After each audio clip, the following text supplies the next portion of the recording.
So we get lots of books sent to us here at the Our Time to Rise podcast. People who are interested in being in our show, or their publicist is interested in having their author be on our show. And I got a book in the mail a few weeks ago, and I texted Krista and I said, we need to have the authors on the show. And she said, they're already signed up. So I was super happy. The topic of the book is Joyful Outsiders. And the subtitle says 6 Ways to Live Like Jesus in a Disorienting Culture. And the reason I wanted to have us talk about this topic is because I could relate so much to both the title, outsider. I often feel like an outsider in the world, but joyful outsider. I don't want to be angry about it. I don't want to resent that I'm alive today. I want to be joyful that God has given me a place in the world. And then the subtitle felt very affirming, living in a disorienting culture, because I will say that the word that I have used over and over the last 5 years and probably 30 years has been disorienting. But especially the last 5 years, I have looked around and thought, really, is this what's happening right now? And I don't know how to respond. I don't know how to be a faithful person. So we have Patrick Miller with us. He is one of the authors of this book, and he is a pastor at The Crossing. He lives in Columbia, Missouri, and he co-hosts the podcast 10-Minute Bible Talks and Truth Over Tribe. He has written for the Gospel Coalition, Mere Orthodoxy, Christianity Today, and Newsweek. So here he is on the Our Time to Rise podcast, talking to us about what it means to be a joyful outsider. Welcome, Patrick. Oh, thank you so much for having me on your show. Yes, well, we are thrilled. And Krista and I were talking before we started recording today about something that happened to me last night. I went to the opening. I was super excited to be invited to go to the opening of Mean Girls here in Denver, which is a musical. Many of our listeners may be familiar with it. I had not even seen the movie, so I was not familiar with the story, but I knew it was like a high school musical kind of thing about mean girls. And I was also told to wear pink. So I was all in because everybody in the audience was wearing pink. So super fun. I went with a group of friends from work, and we were sitting in the very front row. Okay, so that's the stage. It's a musical, and it is about high school kids. So the characters are all supposed to be high schoolers. And in one of the scenes, they talk about a couple, high school boy and girl, having sex inside of a mascot costume. And then as part of the dance, as part of the funny of the show, the mascot starts gyrating in a way that insinuates there are people inside the costume. And the audience is laughing. And I'm like, I don't really know how I'm supposed to respond to this because I don't really think it's funny. At the same time, I am very happy to be here. I love my city. I love my friends I'm with. I love the fact that we're having this community event and I'm wearing pink and so is everyone else. All of those things are good. Musical theater, love it. But this particular scene, I don't happen to love. And so it was just that moment of sitting in the front row and thinking, I don't know what the proper response is. I feel like an outsider and I feel disoriented by this cultural moment. So let's just use that as the opening context for what you mean when you say what it means to be an outsider in today's culture. Well, I have to say, I've been on a lot of podcasts in the last month, and this is the first one to talk about a gyrating mascot. So we have crossed into new territory here. I want to say so many different things. The first is, I think you have to have a name for the experience that you are having. And the name I give to that is tension, because I think it describes what you feel. Like you're sitting there thinking, okay, I get why this is funny to people. And, there is something comical about it. And yet also the idea of teenagers having sex in a mascot is not funny. That's dishonoring to God. It would be destructive for those individuals. And so you feel this tension of, I don't fit in. The people I'm here with we're all dressed the same. We're all having fun together. They're all laughing. And I'm wondering, are they looking at me? Are they thinking, I'm this prudish Nancy who can't have any fun? And of course that's not true, but that's what you're feeling. So, I mean, what would be the word you would describe? Would you describe it as tension? I mean, help me get into your heart and your mind, what you're thinking about in that moment. Yes, that would be exactly right. Tension. And I would also say layered and complicated. Hmm. because I understand why people would find that to be funny. I'm not so out of touch that I don't see that. I just don't happen to find it to be funny. Yeah. But also, there's all of these layers of acceptance, worldview, and Mhm. again, are people looking at me? Am I representing something that I'm not intending to represent as far as judgment goes? How much of this is my personality? How much of it is my values? And all of that is all mixed up into one moment. Yeah, well, my friends accept me if I have a different view of this than they Mm-hmm. have it. And that actually highlights why the tension is so painful. God designed us to be tribal creatures in the sense that we're supposed to exist in relationship with one another. Adam is put in the garden, and God says that it's not good. One thing's not good, that he's alone, and he puts him together with Eve. And ever since then, we have been designed to be in relationship with each other. And when you feel out of balance with your community or out of place, in the ancient world, that was a life or death threat. You might Mm-hmm. not have the resources you need, the protection you need, the food you need to live if you were an outsider in this particular community. Now, these days, that might not be the case, but we still have the same brain of those tribal people. And it still feels like something might go wrong if I don't fit in with my friends.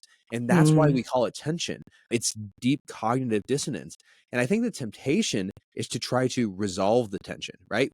We see the Mm-hmm. tension. This feels wrong. And I want to agree, yes, that's not the way it's supposed to be. And so my next step is, how do I get rid of it? And that gets us into the various temptations we face when we're stuck in these moments that you've already described so well. Well, and it is so hard because you feel like if you clap and you cheer like everyone else is doing in that moment, you are going against your own values Mhm. almost. You are almost dishonoring yourself. But if you don't, you feel like you may be dishonoring the people that you're with. How do you navigate that? Because it's like almost a self betrayal, or others may see you betraying them. Yeah, it's incredibly hard to navigate. I think about this as several different temptations. When we feel that temptation to resist or to relieve the tension, some of us will be tempted to conform, right? I don't want to feel like I'm out of place. And so I might not even think this is funny, but I'm just going to laugh along with it because then at least I'm not an outsider. Others of us go to the opposite extreme. Our temptation is to combat. And that might not sound like a way of relieving tension, but it is, because here's what you do. Rather than you changing to match the group, you try to force the group to change to match you. At the end, you get the same results. One group thinking one way, and that relieves the tension. I don't feel out of balance with people around me. Others of us, I think, retreat into conflict avoidance, right? We try to make sure no one can see us, and we just avoid the conflict altogether because again, we don't want to feel like we're out of place. And maybe like you said, I don't want to feel like I'm dishonoring my values, but I also don't want to dishonor you. And I think another temptation is just to become a separatist. You kind of Mm-hmm. cloister yourself away, right? I'm only going to have my Christian friends, and we're going to live in our holy huddle where we all agree on everything, and we never have to be confronted by this big bad world around us. And then again, I don't feel tension because I'm in this group where everyone agrees. I go to work, I put my head down, I try not to talk to people, I don't talk to my neighbor. I've got my church group, and that's my group. And what's interesting about all these approaches is twofold. First of all, when you take any of them as a one size fits all approach, like in every instance, I become a cultural combatant, or in every instance, I just kind of conform to the world around me. That's really problematic. You're not being Mm. adaptive, you're not being flexible. But the other thing is that Jesus really confronts all of these different temptations in his life. To the combatants, like the zealots in his day, he says, look, you got to love your enemies. What an immense challenge. To the conformists, to people like the Herodians in his day, he says, I am not of this world, right? To the people who said, yeah, I want to avoid conflict, he says, well, actually, you're called to be salt and light. And if you put a basket over a light, no one can see by it. So you can't always avoid the conflict. You have to get the light out there. You have to salt. And so Jesus is really challenging all of these different temptations we all feel when we're living in this tension. And I think he gives us an alternative, a different direction out of those scenarios. Okay, so let's take that in Alex's scenario. So in taking the principles from your book, how would you have walked through that process in that moment? Yeah. First of all, I have a lot of empathy for you, Alex, because I think when you're in the moment is rarely when you're in a mental space to make the right best choice, Yeah. And I think God is so gracious and so merciful that sometimes our first reactions aren't going to be our best reactions. Mm. And so, I don't want people to walk away and say, gosh, if I don't handle every circumstance perfectly, God's going to be really disappointed in me. But I think the first thing, if I just imagine Jesus sitting there with me, right, alongside me inside that theater, he's not laughing at it either, right? But I think one thing he would say to me, say, hey, I want you to know a few things. Here's the first thing. This feeling of you being an outsider, that shouldn't shock you, because my people have always been outsiders. When God called Abraham to leave Babylon and move to the land of Canaan, he lived as a nomad and an outsider. When his children were brought down to Egypt and made into slaves, they didn't have power. They were outsiders. Even when there was a country called Israel, right? And you have these people, the prophets who are representing God. Well, the people were all idolatrous. The prophets were outsiders in Israel, even though they were defending God. And then when the people go off to exile in Babylon, they're outsiders in Babylon. Then you get to the New Testament, and Peter's writing to people who live in modern day Turkey, that region, and they've lived there their whole lives, right? Like they are natives of this land. And he calls them exiles and sojourners and outsiders. And he's saying, this world, this moment that you live in, this is not your home. You may be a native on paper, but you are a citizen of heaven. And so I think Jesus would come to us and he'd say, this is what has always been true of my people. So you're feeling a lot of anxiety and a lot of worry right now. And I'm trying to de-escalate it by just letting you know, you're not the first, you won't be the last. And you know what? They made it through it. You can make it through it too. Now I can keep going down this path. That would be my first place I would start, is just by reminding yourself, when you're an outsider, it's nothing new. I do think the second part, which we can get into if we want to, is realizing the joy that comes from being an outsider. Well, I will say there was no question I wanted to be there. I wanted to be with the people who were there. I can put up with a little bit of discomfort in that moment. And also, like you said, it was a moment that came and went. I wasn't put on the spot. I wasn't being asked to sign my name on something. It came and went. But it stuck out in my mind. But I want listeners to hear that in those moments of discomfort, I often find it my joy to be there, because what it means is that I am with people who are different than me. And God does want me to experience that, not only for their benefit. I think often as Christians, we think we want to be in the world, to bring the gospel to the world, to be light in the darkness. But also, I receive from being with people who think differently than me. I understand the world better that people thought that was funny. I understand my neighbor better so that I can love them better if I am present. And so I just want to make sure that people hear that at the same time, even though it was uncomfortable, it was also my joy. I think that is so counterintuitive, because joy is not the same thing as happiness. You can be in a place in life where you're pressed, maybe you're sick, maybe you have some broken relationships, and you can still experience joy. Joy is an effulgence of God's presence, in his mercy, in his life alongside you. And I think that's what you were just describing in that moment. And that would be the kind of second thing I want people. That's why we say joyful outsiders. It's to realize this: Jesus was the king of outsiders. The book of Hebrews says very clearly that he was, in a sense, exiled by his own creation, sent out and cast out by his own city. In Hebrews 13, it says that he was crucified outside the city gates. Now, why did that happen? Well, Hebrews 12 says that the reason he was crucified wasn't out of duty, although that's true.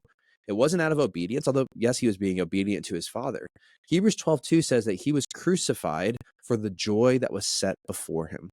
In other words, the day Jesus took up his cross, the day he chose his cross, he chose joy. That is upside down thinking.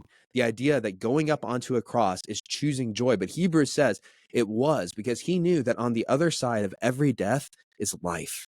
That on the other side of every moment of embarrassment is resurrection and hope and beauty.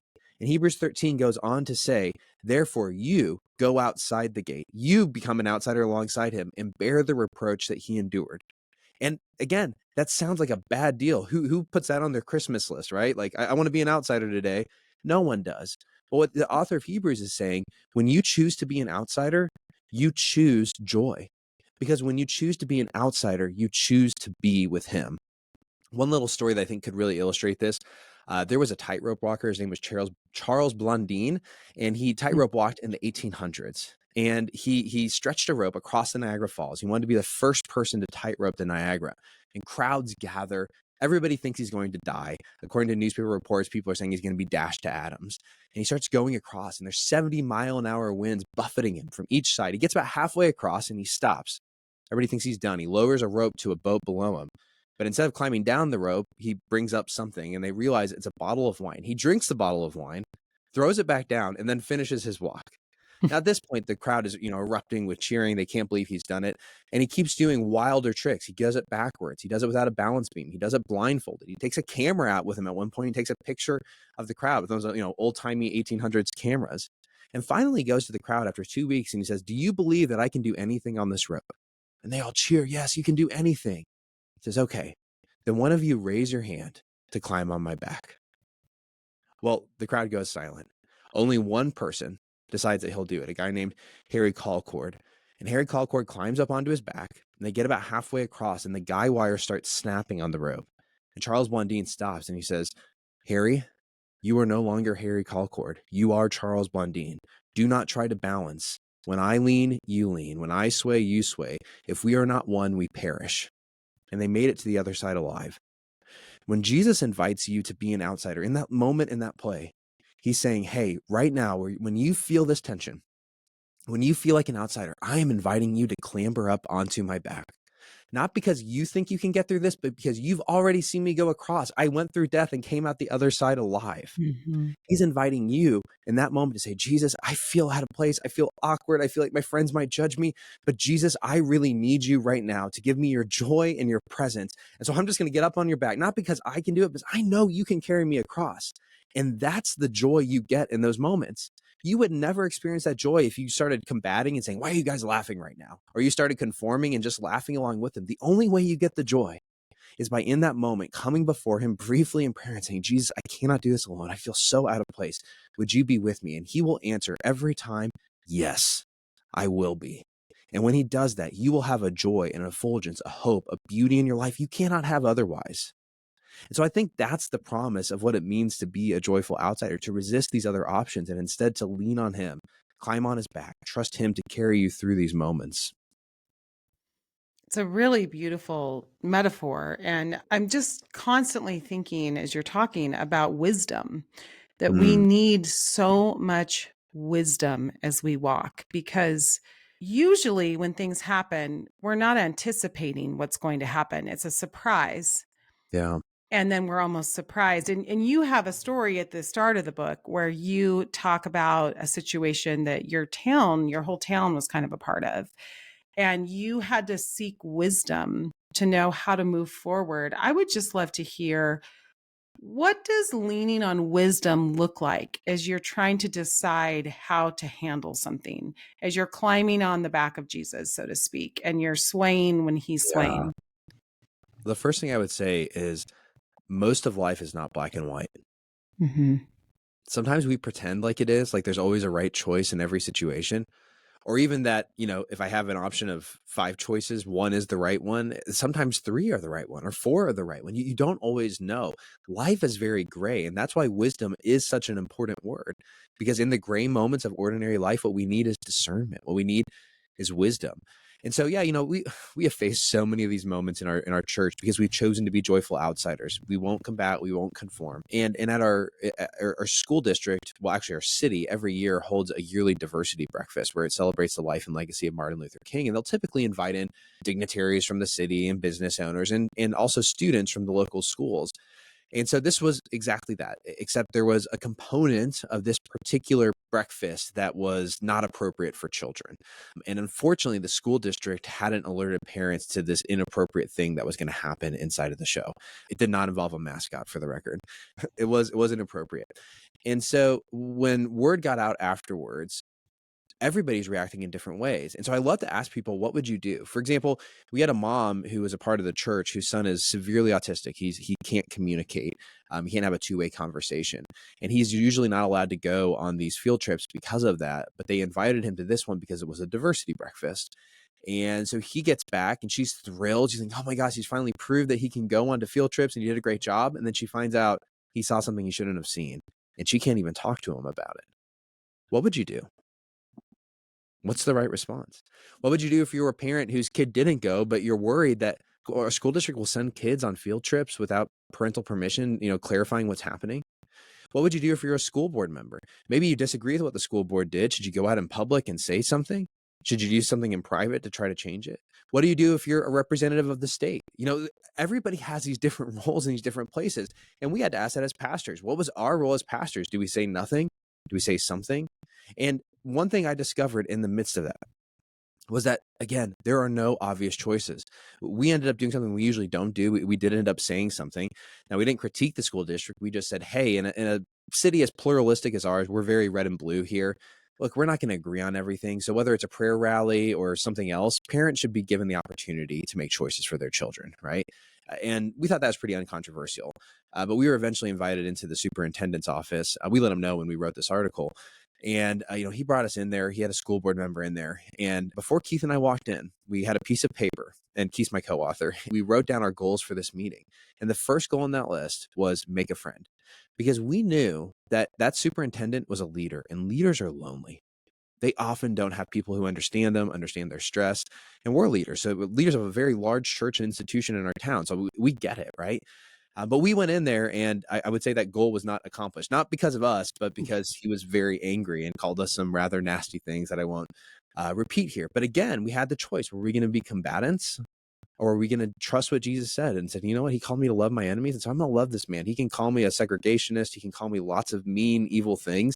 And I'm still called to love him the way Jesus loved me when I was his enemy. And I share this story to say, man, there were so many different responses that people had. And I'm still not sure whether we did the right thing or we didn't do the right thing. The only way that you can start calibrating your wisdom is by beginning to study the story of outsiders in the Bible and seeing the diversity of ways in which they engage their culture and their communities. And once you start understanding that, you'll realize God has a lot of different ways for us to, in a sense, improvise our way through these challenging moments. Well, I like that, improvise our way through, because Yeah. there's no roadmap other than your book on how to tackle and walk through and step by step. I mean, a few of the examples you gave there were parenting examples. And I think our listeners really can relate to so many things come up in parenting where we say, we don't know. We don't know what the right thing is. So I appreciate that. I'm going to improvise my way through, trusting that God is with me. And always in those moments, I love how you said picturing Jesus sitting next to me in the theater. I mean, that really is my tangible approach that is helpful to me often, is if Jesus was standing right here, which he is with me, what would his posture be?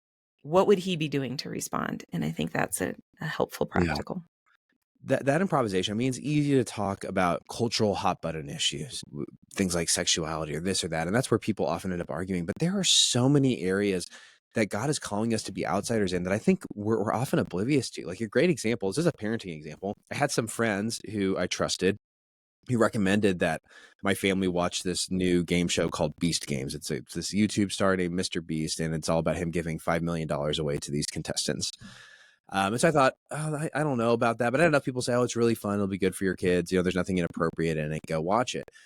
And we get an episode in, and I'm sitting here watching, and I'm thinking, oh my gosh, the entire drama of this show is that money will make you happy. Is that having more stuff is what's going to satisfy you. And if people are weeping and upset, it's because they want more money. It was just a show entirely about greed. And so I'm watching this with my kids, and I'm thinking, okay. So like, here's an example. If it was something that was sexually explicit, everybody would know you need to sit down and talk with your kids and explore this together and have a conversation. But when it's these other areas that Jesus calls us to be different in, because what did he say in Luke 12? He said that happiness does not consist in an abundance of possessions. And he tells a parable about a rich fool. He warns us about materialism and loving money. And so again, it was this improv moment. And so I just prayed to God and I said, okay, God, like, I don't even know what my kids are picking up. They're 8 and 5. I don't know what to say here. It's like, Jesus, would you please give me wisdom in this moment? And this is one of the beautiful things. Like, we forget, it's not just that Jesus gives us wisdom. The Spirit is over everything. And I kid you not, like 5 or 10 minutes later, my daughter asked me to pause the show. And I was like, that's weird. And I paused it and she goes, what do you think about this? And I go, well, tell me what you think about it, And she goes, well, it seems like they think that money's going to make them really happy. And I don't think that money can make you happy. Didn't Jesus say something different? And I'm like trying not to cry. I'm like, you have these spiritual moments. Believe me, in my household, the bad stories are more than the positive stories. So people are just getting the good part. But it was this beautiful moment of trusting God. I mean, my joy in that moment of seeing my daughter speaking truth that Jesus would speak, I couldn't have had that if I didn't pray, if I wasn't trusting God to work. And so I'm just trying to illustrate, this is what it looks like to be an outsider in a lot of different dimensions and find joy in the middle of it that you just can't find otherwise. I also am wondering, like, what do you do when maybe you're not proud of a response that you've given? So maybe you've conformed and you feel Yeah. like somehow that was the wrong decision, or maybe the opposite. Maybe you have been combative and you're not proud of the way that you came at someone aggressively. And so, how do you be joyful in that when maybe you're not sure you made the right decision? Yeah. First of all, amen. I've been in both those places and felt that tension. I'm guessing anybody who's listening to this has been there. I think the response to those are very different. I think if you've been a combatant, oftentimes the right response is an apology. Like, it's going to the person and saying, hey, I disagreed with you about this, but the way I disagreed was totally inappropriate. And there's no but statement, but you know how wrong you are, right? Mhm. It's just a statement of, look, I messed up in how I communicated, and I hope you can forgive me for what I said to you or how I said it, whatever the thing is, right? And then I would just add this: if there's a space in your life where you are finding the combative energy come to life, you might need to cut that space out. For example, social media is a place, whether that's Facebook or Twitter or Instagram, where a lot of people get this kind of antagonistic energy, and we forget that we're talking to real people. We're not talking to computers. So that's you.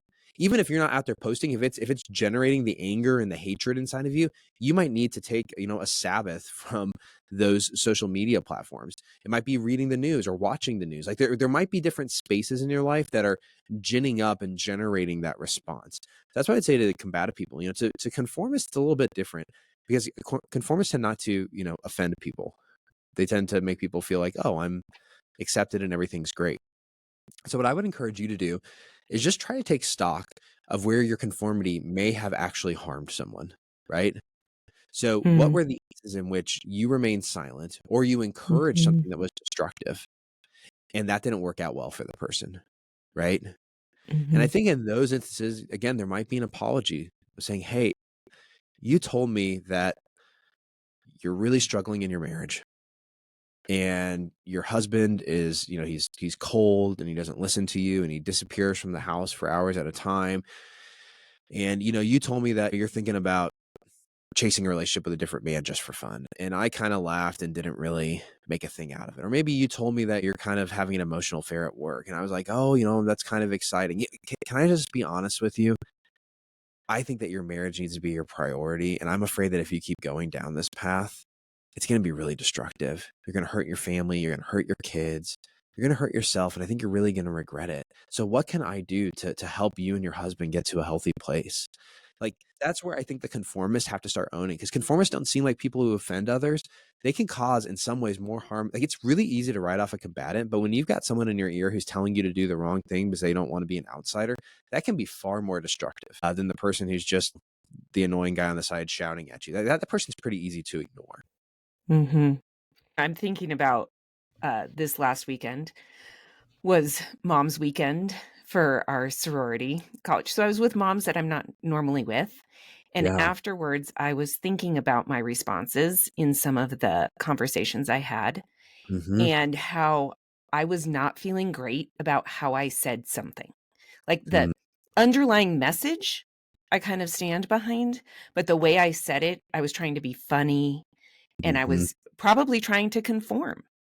And afterwards, I don't think any great harm was done, except that I thought, I am better than that, and I should have been more of an outsider in that Yeah. moment, in the way that I said something. I didn't need to conform in the language that I used or in the approach that I took. It almost was this very subtle thing that was really between me and God. And I felt like, okay, God, I'm taking note. I don't feel like I need to apologize. I don't think I offended or hurt anybody's feelings, but my overall stance didn't reflect you in the way that I would want it to. So I'm Yeah. just not going to do that again. And I ask for your forgiveness. It was more of a vertical forgiveness than a horizontal. Well, I think one thing you just hit that I wasn't even thinking about, but it's brilliant. It's so spot on, is the way in which any of these things, but certainly conforming, doesn't just do damage to others or damage to God. It actually does damage to your own character. Mm-hmm. Sometimes we forget that I'm made in the image of God. God loves me and cares about me. And so if I treat myself poorly, that's something that he cares about. That's something he's not in love with. That's something that he wants to see change. And so if I'm conforming to the people around me, I'm doing damage to my own character in the process. And there's real cost to that. I would also say, like, for those who are tempted by maybe being conflict avoidant, I would really encourage you to find ways to talk about some of these challenging issues that you're facing, whether it's with a child or with a spouse, in really generous, loving ways. So here's something you can try. This is something I do. Let's say you disagree, you pick whatever topic it is. Just go to that person and say, hey, I think you and I don't see eye to eye on this. And I would just love to sit down with you. And I would love to hear from you why you see things the way you see things. Now, you hear what I'm doing? I'm not avoiding the conflict, because I'm saying I actually want to sit with you and I want to talk to you. But I'm also not coming at it as a combatant. I'm not saying, hey, I want to sit down to you and tell you why you're wrong. Nor am I saying I'm going to come to you as a conformist. I Mm-hmm. want you to tell me so that I can agree with you. But what I've discovered is that where most people stand depends on where they sit. And when you sit down and you talk with someone and you realize their past and their story and why they're at where they're at, you're going to have a lot more empathy for why they believe what they believe. Doesn't mean that you have to agree with them. And this is the second thing I found. If you do that with someone, if you will spend 55 minutes asking someone questions, they will finally ask you, will you tell me what you think? And by the time you've invested so much in hearing them out, you might not talk as long, but I will tell you what, your words will have more impact. Because one, Mm-hmm. you'll be calibrated. You'll know what they actually believe. You're not going to talk across them or over them. You know where they're coming from. And two, you've created a space where you actually have the opportunity to speak and be heard and not resisted. And so that's one approach for the conflict avoidant I might encourage. If you're just wondering, how do I do this? Well, just start there. Ask someone else to share about what they believe. And then if they don't ask you for your opinion, you can keep your mouth shut. Trust that in God's providence, he'll give you the chance to have that conversation in the future. Yes. And I've experienced that very thing. And sometimes they do ask you and sometimes they don't. And that's Mhm. okay because that's not the goal. It maintains your integrity because you're just stating what's true. Again, Mhm. whatever is true, right? So we're starting there with you're stating what's true. We disagree on this, but I would love to hear what you have to say about it. And that is so honoring. Just gets back to honor. How do we honor people? Yeah. So you bring out some ways to be joyful. I really want to hit on a couple of them because I think it's important that we also understand Mm. how do we add to the world, that we're not just cloistered over here being the joyful outsiders together. And we've already talked a little bit about it, but I want to hear a little bit more practically. Like, how do you add and spread joy in the world? Yeah, absolutely.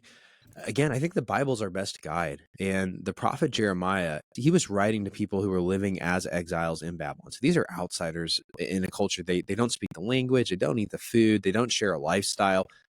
And what's fascinating is that Jeremiah gives them what appears to be contradictory advice.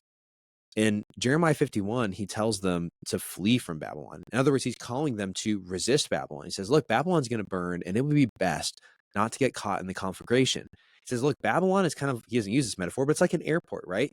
It's not your home. It's not Jerusalem where you came from, nor is it your final destination, the resurrection. It's this in-between place. And so don't fall in love with the glossy magazines and the cruddy pizza.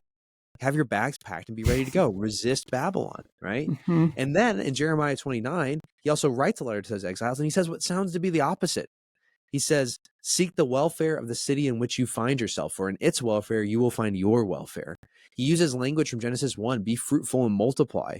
And he says to the Israelites living there, he says, look, you guys need to plant gardens and build houses and give your sons and daughters away in marriage. Be fruitful and multiply. Build a Garden of Eden, as it were, right there in Babylon. And I think that's how we do it. You hold those two things in tension. And if you imagine it like a rope, right? If you want to have a taut rope, a rope with tension, you don't do it by holding your hands in the middle. It'll just droop down. It's not that you want to be halfway cultivating and halfway resisting. The way you create tension is by pulling hard in both directions. And I will tell you what, that will befuddle, it will just confuse people. They'll be like, wait a second. I, I thought you had to pick one or the other, right? But you in this weird way, like you're so for me, and yet you're also willing to challenge me. And that tension, it creates creativity. That is a space in which people do these wild, mind-bending things that no one expects. And they're beautiful as a result. I mean, we've seen that time and time again in our church. When we cultivate hard and we also resist hard, that's what opens up doors for the gospel. That's what brings and cultivates beauty, love, justice, and mercy in God's world. I would love to hear some examples of how you've seen people do that well. What does that look like in, like, for example, we have a group that's formed in our city called For the Good of the City.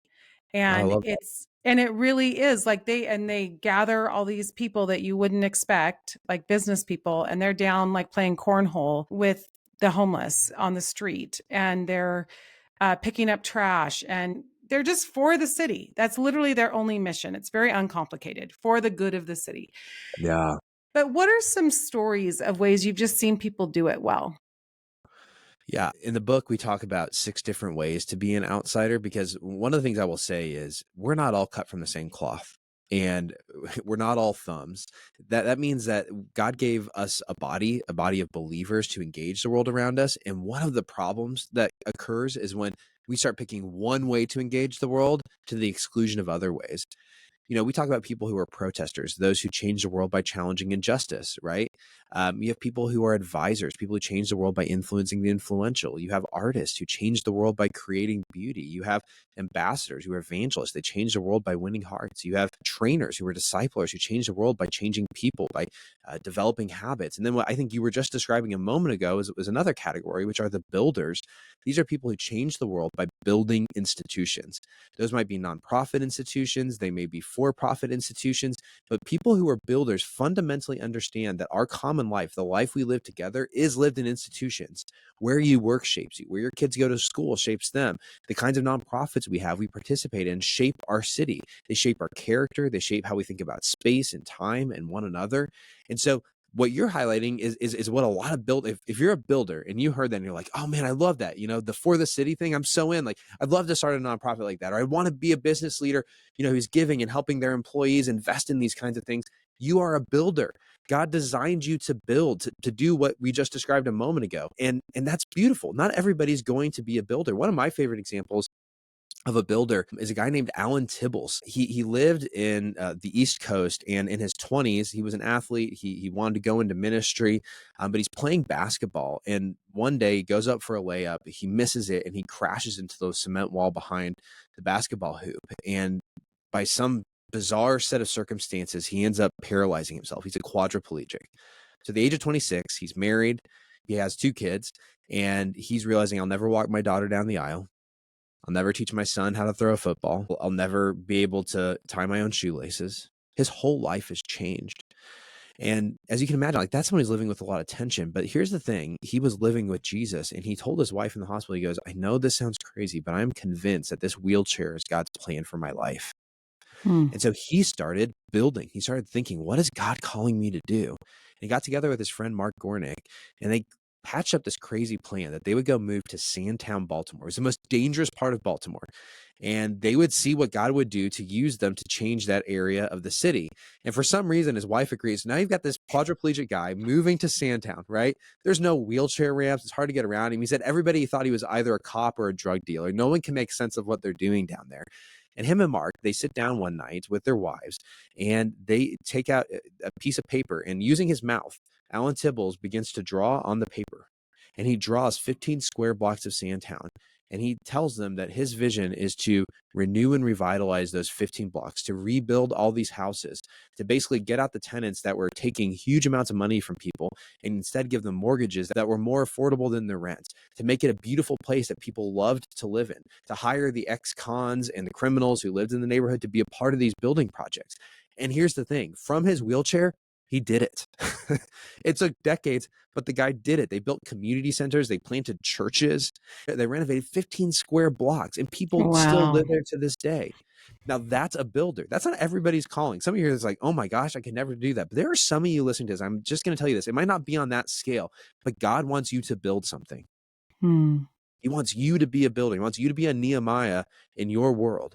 And if that's you, you will feel the fire and the passion when I talk about this. And if that's not you, we've got 5 other ways that God might be calling you to engage with the world around you. I'm fired up. I'm fired up, Patrick.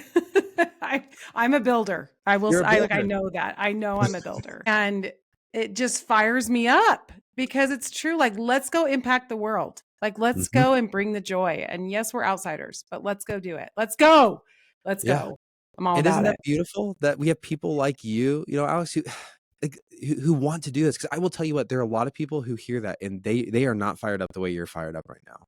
But isn't Mhm. it in a beautiful expression of how God designed you particularly that you hear that and you say, yes, like God set me loose. I want to make your prayer, your kingdom come on earth as it is in heaven. I want to make it real in my life. And Mhm. again, if that's not you, there are other ways for you to do that. And when you have a bunch of people who are doing all those different things at the same time, that's how the church can change a community in a dramatic, drastic fashion. Yeah. And what I love about your book, well, you go into those 6 things and talk about the dynamics and challenges of each one, Yeah. but you also have an inventory at the back where you can take an assessment and have some key questions that if you don't know, because I read the overview of the 6 and I was like, oh yeah, clearly I'm a builder. I know that. But then the assessment confirmed it. Mm, And I think it's just a good tool for people that may be thinking, I want the practical of how to see my role in the world as a joyful outsider. Your yeah. book is such a great tool. I'm so glad it arrived in the mail. I'm so glad you had already signed up to be on the podcast because I was very excited about having this conversation. Yeah. So And, thank and you. anybody who's listening to this, if they go to joyfuloutsiders.com, we also have the assessment online. You can Okay. click a button to take the quiz, or it's at the bottom of the first page, and it will email to you kind of your top ones and some descriptions of them, which can get you going on your journey to live as a joyful outsider. But if you find those descriptions helpful, again, if you go to the book, what we've tried to do there is in each chapter, kind of lay out the key insight as well as some key practices for each of the 6 ways. We talk about biblical characters who embody this and historical characters. So it's kind of like you're an understudy and you're trying to learn how to play your role. And so what we're trying to do is just introduce you to the master actors who've done this before you so that you can start learning from them. And my hope is you come running out of this book. I mean, at the back of the book, we even have book suggestions of other things people can read. We're like, okay, I know I'm a builder. I know I'm an artist. And now I've got some tracks to run on. And I feel so good about honoring God and my vocation and my calling to change my community around me. So good, Patrick. Thank you so much. It's been insightful to have you on today, and it is encouraging me to be okay with being an outsider in the world and to continue spreading joy. So thank you for that gift. That's very kind. Thank you guys so much for having me. I really enjoyed this conversation.